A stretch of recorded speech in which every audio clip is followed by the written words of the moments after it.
Today, on this crisp autumn day of October 18, 2025, we celebrate a truly wonderful story of survival. It is a story that brings immense hope. The Columbian white-tailed deer, a creature of quiet grace and beauty, has made an extraordinary comeback. This gentle animal once stood on the very edge of disappearing forever. Its numbers had fallen so low that many feared it would be lost to us. But through dedicated effort and a shared vision, this elegant deer now roams its native lands in growing numbers. It is a powerful reminder that even when things seem dire, positive change is possible when we act together. This inspiring recovery is not just a victory for one species. It is a victory for the entire ecosystem it inhabits. The return of the Columbian white-tailed deer signals a return to health for the forests and floodplains of the Pacific Northwest. It shows that habitats can be restored and that wildlife can thrive once more. Seeing these deer browse peacefully among the trees is a deeply moving experience. It is a testament to the resilience of nature and the profound impact of human compassion and determination. We are witnessing a landscape slowly healing itself, with the deer as a living symbol of this renewal. The news of their successful comeback echoes far beyond the river valleys they call home. It serves as a beacon of light for conservation efforts all around the globe. In a world where we so often hear stories of loss, this tale of resurgence provides a much-needed dose of optimism. It demonstrates a fundamental truth: we have the ability to mend what has been broken. The journey of the Columbian white-tailed deer from near extinction to recovery is a narrative of success that can inspire similar projects for other threatened species, showing that a brighter future for our planet's wildlife is within our grasp. Observing these animals today, it is difficult to imagine a time when their future was so uncertain. A young fawn, its coat still dotted with spots, follows its mother through the tall grasses. This simple, beautiful scene represents a promise fulfilled. It is the result of decades of hard work, careful planning, and unwavering commitment from countless individuals. The quiet rustle of their movements in the undergrowth is the sound of success. It is the sound of nature being given a second chance, a chance it has seized with remarkable strength, reminding us of the delicate, yet powerful interconnectedness of all life on Earth. To truly appreciate this comeback, we must look back at the challenges the species faced. The story of the Columbian white-tailed deer's decline began over a century ago. These deer once thrived in the lush riparian habitats along the Columbia and Umpqua rivers in Oregon and Washington. But as human settlements expanded, their world began to shrink. The fertile lands they depended on were highly valued for agriculture and development. Forests were cleared for timber, and riverbanks were altered for industry and housing, leaving the deer with less and less space to live, feed, and raise their young. The loss of their habitat was the primary force pushing them toward extinction. The bottomland forests, with their rich mix of grasses, shrubs, and trees like black cottonwood and Sitka spruce, provided everything the deer needed. This environment offered food and crucial cover from predators. As these areas were converted into farms and towns, the deer became trapped in small, isolated pockets of remaining wilderness. This fragmentation of their population made them incredibly vulnerable. They could no longer move freely across the landscape to find mates or new food sources, which weakened their genetic diversity and resilience. By the early 20th century, the population had plummeted dramatically. The once abundant deer became a rare sight. The pressures of habitat loss were compounded by overhunting and the suppression of natural river processes, such as seasonal flooding, which maintained their preferred environment. The situation grew so critical that in 1968, the Columbian white-tailed deer was one of the very first species to be granted protection under the law that preceded the Endangered Species Act.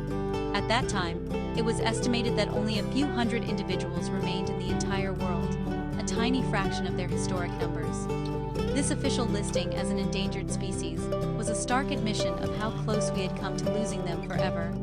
The world was at risk of seeing a unique subspecies of white-tailed deer, perfectly adapted to its specific coastal environment, vanish from the face of the earth. It was a somber moment, a clear warning sign of the broader environmental damage taking place. The plight of the deer highlighted the urgent need for a new approach, one that recognized the intrinsic value of every species and the importance of preserving the wild places they call home. The stage was set for a long and difficult fight for their survival. The journey back from the brink was driven by a powerful collaboration. The passage of the Endangered Species Act in 1973 provided the crucial framework for action. This legislation sparked a coordinated effort involving federal and state agencies, Native American tribes, private landowners, and conservation groups. The U.S. Fish and Wildlife Service took a leading role, establishing protected areas specifically for the deer. The Julia Butler Hansen Refuge for the Columbian white-tailed deer in Washington and the Bandon Marsh National Wildlife Refuge in Oregon became vital sanctuaries, safe havens where the deer could exist without the constant threat of development. Within these refuges, conservationists worked tirelessly to restore the deer's natural habitat. This was painstaking work that required deep ecological understanding. They planted native trees and shrubs to recreate the bottomland forests. They removed invasive species that outcompeted the deer's natural food sources. Importantly, they worked to manage water levels to mimic the natural flooding cycles that these riparian ecosystems depend upon. This habitat restoration was the cornerstone of the recovery plan, as it addressed the root cause of the deer's decline. It was about rebuilding their home, piece by piece, to give them a fighting chance. A key strategy for recovery involved translocation. To reduce the risk of the entire population being wiped out by a single event like a flood or disease, biologists carefully captured deer from the core population and moved them to new, suitable locations. This helped establish new, separate herds and expanded their range. This delicate process required immense planning and expertise to ensure the animals were moved safely and could adapt to their new surroundings. The successful establishment of a new population at Ridgefield National Wildlife Refuge was a major milestone, proving that these efforts could create resilient, geographically distinct groups of deer. The partnership with private landowners was also absolutely essential. Much of the deer's historic range was on private property. Conservation programs offered incentives for landowners to manage their land in ways that benefited the deer. This included creating conservation easements and participating in habitat restoration projects on their own properties. This spirit of cooperation, where government agencies and local citizens worked toward a common goal, was fundamental to the success of the entire endeavor. It showed that conservation is not just the responsibility of experts, but a shared commitment across the entire community. The return of the Columbian white-tailed deer is more than just a single species success story. It is about restoring the health of an entire ecosystem. As herbivores, these deer play a vital role as ecosystem engineers. Their browsing habits shape the structure of the forest understory. By feeding on certain plants, they prevent any single species from becoming too dominant. This creates a more varied and complex habitat, which in turn supports a wider array of other wildlife. Their foraging creates openings in the vegetation, allowing sunlight to reach the forest floor and encouraging the growth of different kinds of plants, benefiting insects, birds, and small mammals. The presence of a healthy deer population also ripples up the food chain. While the goal is not for them to be a primary food source for predators, they are a natural part of the local food web. Their recovery helps support predator populations, such as cougars and bobcats, contributing to a more balanced and complete ecosystem. Furthermore, the deer themselves are a source of nutrients for the environment. Their droppings fertilize the soil, and when an animal naturally dies, its body returns vital organic matter to the earth. They are an integral link in the continuous cycle of life, death, and renewal that defines a thriving natural world. The extensive habitat restoration that was undertaken for the deer has had far-reaching benefits. The replanted forests and restored floodplains help to improve water quality by filtering runoff and preventing erosion along riverbanks.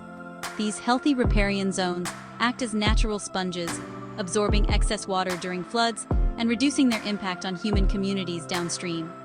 These renewed habitats also sequester carbon, helping to combat climate change. In saving the deer, we have also invested in the health and resilience of the entire Columbia River Basin, benefiting both wildlife and people in countless ways. As we look toward the future, the story of the Columbian white-tailed deer offers a profound and hopeful lesson.